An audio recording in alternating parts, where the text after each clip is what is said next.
څه چې کرې هغه به ریبې.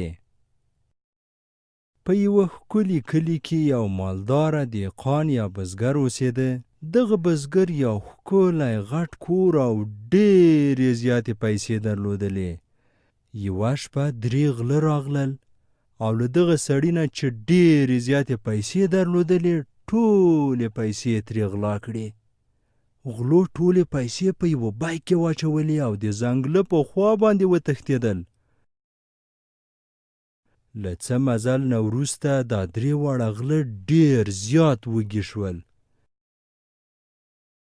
له دې 3 غلو نه یو نږدې بازار ته لاړه چې یو څه ډوډۍ واخلي،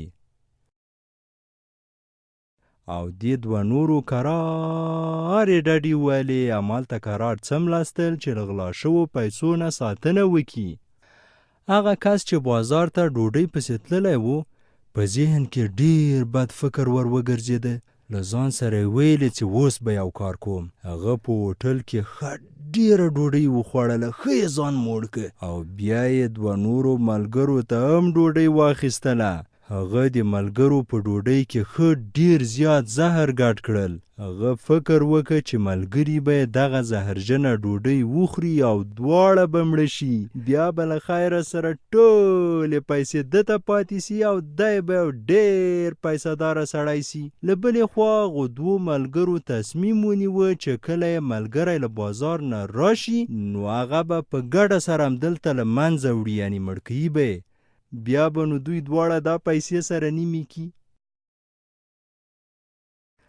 کله چې هغه ملګری راورسېده، هغو 2 ملګرو یې راونیوه، په دې سر یې وواهه او ځای پر ځای همالته مړ کړه.